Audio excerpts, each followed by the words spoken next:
Peut-être parce qu'ici, on prend des rails de coke sans difficulté. Moi, j'en ai jamais touché. Mais pourquoi tu parles comme ça, de rails de coke? Mais pourquoi vous sentez visé? Millions de gens qui regardent. On n'a pas le droit de critiquer. T'as le droit. T'as le droit. T'es venu faire fonction. Regarde-moi dans les yeux, s'il te plaît. Arrête là avec ton cinéma, regarde-moi dans les yeux là. Je te demande simplement de la fermer quand je parle. Je suis outré de ne pas pouvoir m'exprimer. Mais tu n'arrêtes pas de t'exprimer, t'es celui qui a le plus parlé. Je fais ma thune sur des mots, j'ai fait ma thune sur la NUPES aussi. Espèce d'abruti, on n'a pas dû vous lancer sur la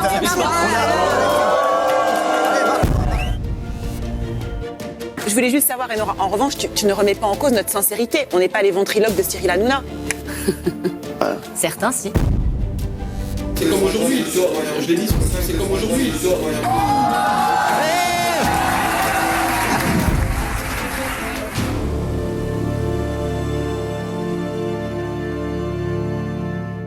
Le parcours de Cyril Hanouna vers le sommet de l'industrie télévisuelle française est une saga jalonnée d'obstacles surmontés et de moments décisifs. Des débuts modestes sur Comédie à l'aventure tumultueuse sur Europe 2, Hanouna a forgé son caractère à travers une série de défis. La création de Touche pas à mon poste, qui est aussi appelée TPMP, a marqué un tournant majeur dans sa carrière, puisque c'est cette émission qui va propulser Hanouna au statut d'animateur vedette en France. Mais ce qu'on oublie souvent, c'est que le succès pour Hanouna ne s'est pas manifesté immédiatement. Tout au long de sa carrière, il a eu besoin de faire plusieurs réajustements stratégiques pour conquérir un public.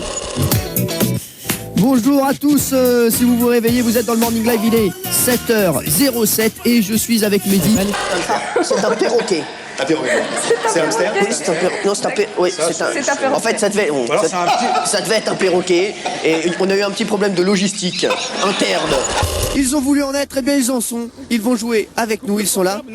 Il en est, lui, hein. J'en suis pas, non, je sais pas ce que vous voulez dire. Il en est. Les petits potés, on vous dit tout sur Virgin Radio dans Hanouna le matin. Eh bien, figurez-vous que Virgin Radio a fait des frais pour cette rentrée 2000. Merci d'être là, les chéris. Vous ne rêvez pas.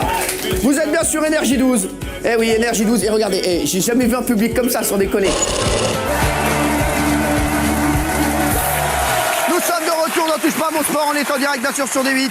Alors, vous ne rêvez pas, hein, c'est bien Touche pas à mon sport, c'est pas Touche pas à mon poste. On sera là tout à l'heure avec toute l'équipe de Touche pas à mon poste.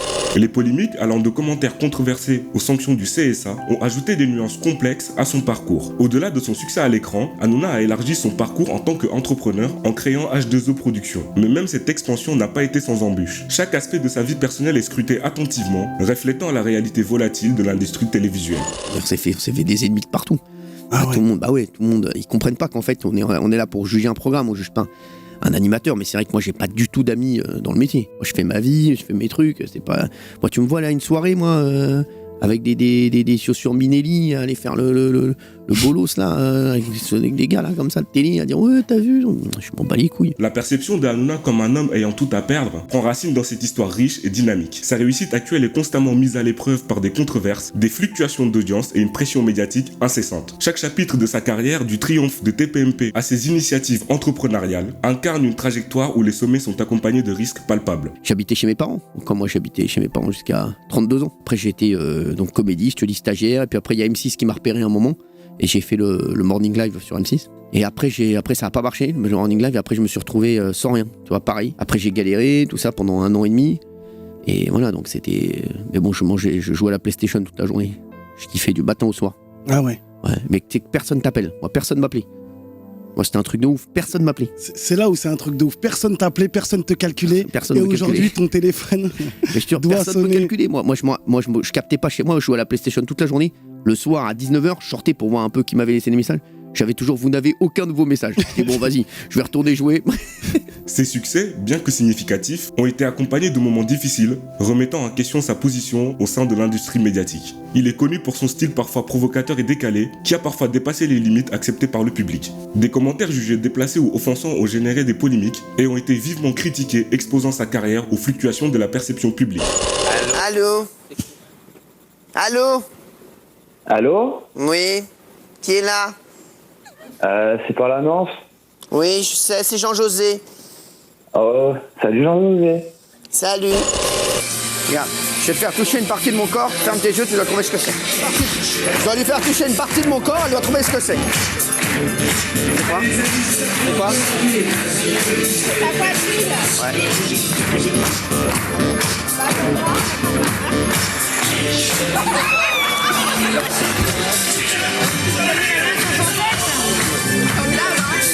Soraya, est-ce que vous pouvez faire un petit bisou? Elle a dit oui. Alors, un petit smack, comment? Un smack. Il faut savoir que Léo Ferré a été mon maître et mon ami pendant 15 ans. Et qu'avant de mourir, il avait projeté d'enregistrer un album. Et que cet album, il n'a pas pu l'enregistrer parce qu'il est mort. Ah, c'est pas moi, là. C'est pas moi non plus. Mais non, je vais vous décevoir parce que je vous avais déjà dit, j'avais fait avec mon neveu. Qu'est-ce que t'as fait? Bah non, mais pour très honnête, j'avais mis sur un lien érotico un peu porno. Pour Malade, il avait quel âge? 7 ans. Non! T'es content de te voir? T'es content de me voir? Enlève-moi tout de suite de ma tête. T'es content de te voir? T'es content de me voir? Oh, Joey! Il est pas content de me voir, hein? Faites-lui un petit bisou! Mais moi? Ouais, je peux te faire un petit bisou, Joey? Papa, bouge pas. Ah, putain, il va foutre une baffe! Les sanctions du CSA, Conseil supérieur audiovisuel, qui est la police de la télévision, ont marqué des points cruciaux dans sa carrière. Des avertissements et des amendes liées à des contenus jugés inappropriés ont souligné les risques approchés à son approche parfois controversée, mettant en lumière les défis d'équilibrer divertissement et respect des normes éthiques. Le CSA vous supprime 3 semaines de publicité, c'est-à-dire les publicités qui sont entre les coupures pub, donc il n'y a plus de coupures pub, il n'y a plus rien du tout, et on vous retire les 15 minutes avant l'émission, les 15 minutes après le programme. Alors, il faut savoir qu'on est sur une télévision privée, donc mine de rien, TPMP existe grâce à la pub. Ouais. Donc, je vous le dis, franchement, ce que veut faire le CSA, c'est éliminer TPMP. Pas que des mauvaises choses, on touche pas au poste. Il y a beaucoup de jours où, voilà, où il se passe pas, voilà, où il y a pas, il y a très peu, franchement, il y a vraiment très peu de dérapages dans touche pas au poste. Ça fait 7 ans que l'émission existe, il y a eu 3 dérapages.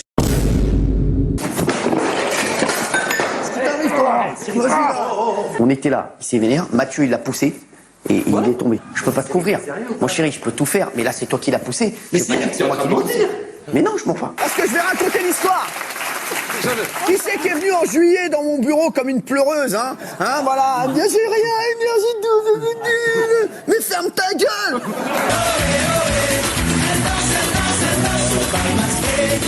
Et Valérie Belaïd, sans rigoler, mais ça vous va super bien. Mais arrêtez. Elle est trop une belle. bombe atomique. Ouais. Vous, en fait, on comprend pas le projet. Non, mais c'est vrai. Le projet, on le comprend pas. On croit juste que c'est un gars, voilà. C'est trop longtemps en vacances. Non, mais ça, mais Valérie, vous êtes magnifique.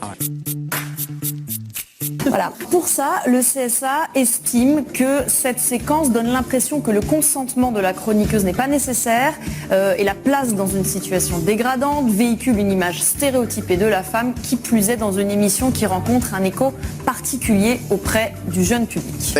Pour nous, je vous le dis, parce que c'est exactement ce qu'on voulait, c'est pouvoir aller s'expliquer avec une personne sur les différentes séquences de Touche pas à mon poste. Donc tout va bien. J'ai vu plein de titres, voilà, sur des sites internet, voilà, qui disaient Touche pas à mon poste sanctionné, etc. C'est une très bonne nouvelle pour nous, puisque c'est ce qu'on voulait. On va être auditionné avec Mathieu, avec moi, tout ça, pour dire un petit peu voilà ce qui s'est passé et comment on a vécu les choses, et on sera auditionné par cette personne, donc par ce rapporteur. Malgré le succès de TPMP, Hanouna a connu des périodes d'audience fluctuantes et des émissions moins réussies. C'est notamment le cas en ce moment avec ce qui se passe en Israël, où il a vu son audience chuter de quasiment la moitié. Moi, je vais vous dire un truc, moi. Quand la semaine dernière, il y a eu un boycott TPMP, vous croyez que c'est pas un acte antisémite, ça? Bah, bien sûr. Non, vous croyez quoi? Moi, je vous le dis, moi. Oui. Je vous le dis, c'est un acte antisémite. J'ai même vu des gens qui cherchaient des sociétés où j'avais des parts pour les boycotter. Je vais vous dire, là, il se passe tout ce qu'il faut pas faire. Non. Ces moments ont illustré la fragilité de la popularité télévisuelle, où chaque nouvelle production peut présenter un défi financier et médiatique. Hanouna est soumis à une pression constante de la part du public et des médias. Chaque geste, chaque déclaration est scrutée de près, créant un environnement où la moindre erreur peut être amplifiée et avoir des conséquences fracassantes. La diversification de ses activités, notamment en tant qu'entrepreneur chez H2O Productions, a ajouté une dimension supplémentaire au risque qu'il prend. Les succès et les échecs dans le monde de la production témoignent des défis inhérents à l'entrepreneuriat dans le monde médiatique. La réussite de Cyril Hanouna se repose sur plusieurs facteurs clés. Sa vision innovante et sa créativité ont redéfini les normes des talk-shows télévisés, tandis que son adaptabilité et sa capacité à se réinventer ont maintenu sa pertinence au fil du temps. Sa connexion exceptionnelle avec le public, renforcée par son approche décontractée et ses interactions fréquentes sur les réseaux sociaux, a contribué à construire une fanbase loyale. Sachez-le aujourd'hui que TPMP sera là en 2023, c'est sûr. 2024. 2025, Oula. 2026. Mais non. Donc merci à vous, parce que c'est grâce à vous également, c'est grâce à vous. Cher public, je voudrais vous remercier Mes amours, merci. Hanouna est un homme qui a tout à perdre parce que les échecs font partie intégrante de son parcours et ont joué un rôle formateur dans sa carrière. En dépit du succès incontestable de certaines de ses émissions, Hanouna a dû faire face à des moments difficiles, notamment des périodes d'audience fluctuantes ainsi que des productions qui n'ont pas répondu aux attentes des spectateurs. Ces revers l'ont confronté à la réalité du monde de la télévision, souvent imprévisible et compétitif. Par exemple, des projets tels que La Porte Ouverte à toutes les fenêtres de H2O Productions ont rencontré des difficultés, soulignant les risques inhérents à l'entrepreneuriat médiatique. Non, en 97, monsieur, on a fermé notre gueule. Oui, en 98, on n'a rien dit du tout, hein. En 99, on a fermé notre gueule encore. Aujourd'hui, on est en 2000, tout ça va aller. 2001, 2002, 2003, après c'est la porte ouverte à toutes les fenêtres. Néanmoins, la manière dont Hanouna a surmonté ses échecs en les considérant comme une leçon d'apprentissage plutôt qu'un obstacle a démontré sa résilience et sa capacité à rebondir. Ces expériences ont contribué à forger une approche plus mûre et plus réfléchie de sa carrière, renforçant sa détermination à innover et à persévérer malgré les défis. En fin de compte, ces échecs ont été des catalyseurs de croissance, façonnant un professionnel plus averti et résolu. Merci à tous d'avoir regardé cette vidéo. Si elle vous a plu, n'hésitez pas à liker, commenter, partager pour soutenir la chaîne. Et moi, je vous dis à très vite pour une prochaine vidéo. Ciao!